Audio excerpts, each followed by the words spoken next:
All right, we're going to talk in this segment about Democratic Senator Kyrsten Sinema, and we're going to talk about Democratic Senator Joe Manchin. These will be two different stories, each of them up to their own fair bit of hijinks. Now, as you may know, and as we've been talking about for some time, it is not merely theoretical that Joe Manchin and Kyrsten Sinema may become obstacles to this slimmest of majorities in the Senate for Democrats to become legislation. It has become very, very clear that both Sinema and Manchin, listen, whether they enjoy it or not, that's speculation. I think that they do. Whether they enjoy it or not, they are obstacles to Democrats getting things done. And right now, what's in focus is Joe Biden's Build Back Better agenda, as it is called.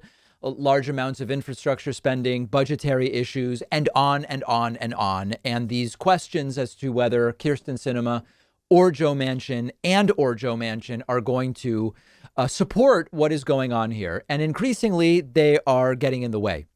So let's first talk about Kyrsten Sinema.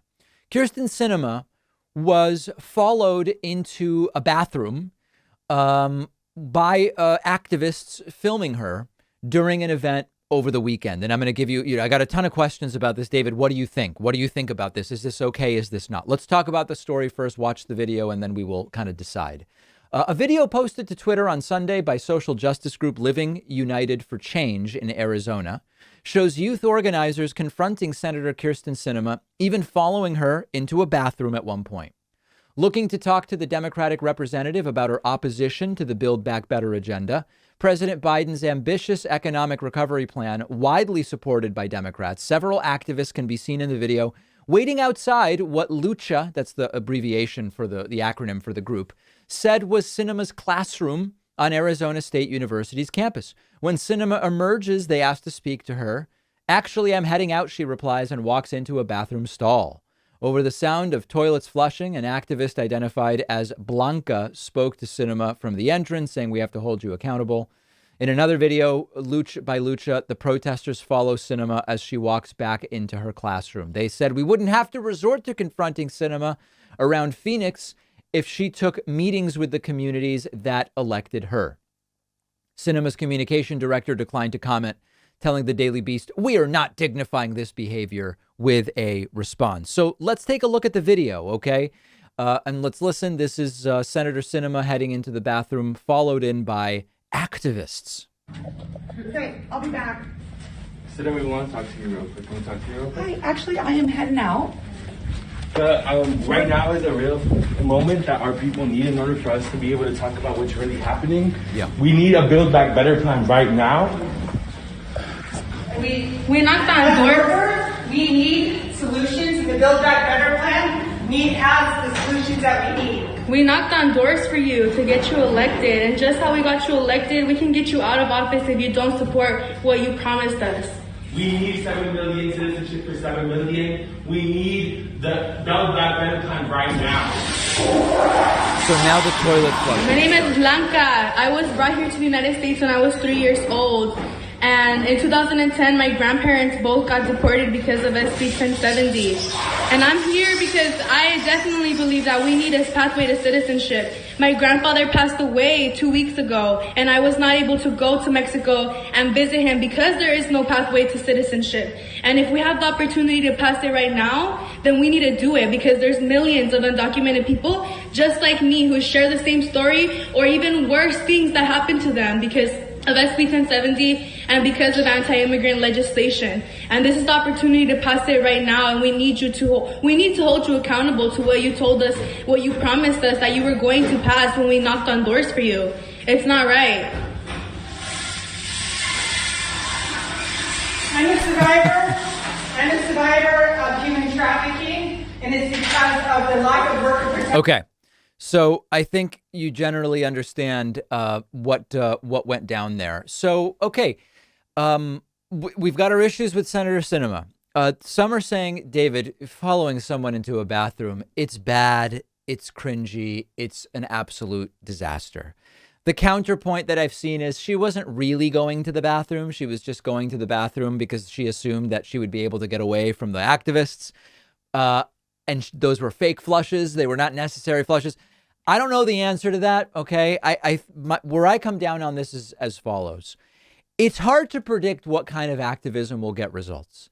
And there's this common trope of trying to control activism by saying this is off limits, that's off limits. And so, like, for example, sometimes when people show up to the house of a senator, they don't go in, they don't go on the lawn, they don't go in the house, but they're on the sidewalk with a loudspeaker saying, Senator, whatever, vote for this, vote for that.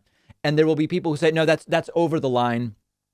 I don't want to be the one saying, if we're not breaking the law and we're not doing violence, I'm not feeling super comfortable like I'm the person to say what types of activism are okay or not, because if we only ever did the activism that's comfortable for those in power, literally nothing would ever change. Okay, so I'm not making like a big statement about what is and is not allowed because I just don't think I need to. I'm not there's probably other people that are willing to give you the list.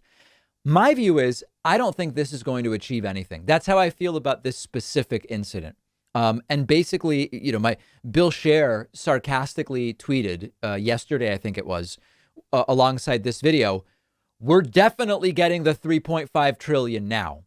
I just don't think that this will work. And remember also that if you are Sinema, it's Arizonans who voted for you.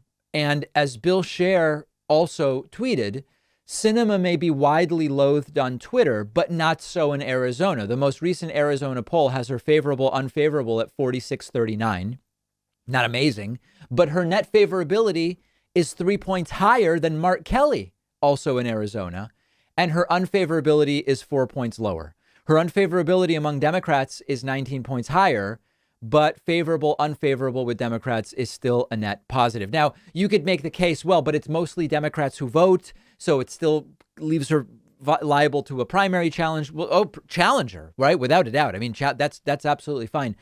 I think the point here is, even though there are conflicting polls and she's loathed on Twitter, she probably has a kind of okay popularity level among the people that vote for her, which 3 years before re-election is probably fine. So the idea that she's just completely tanking in front of the people that elected her doesn't really seem to be supported by the numbers. The point is, what she's been doing, I hate it.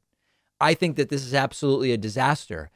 It's just not been a disaster to date with her own constituents. And so is it wrong to follow her into a bathroom?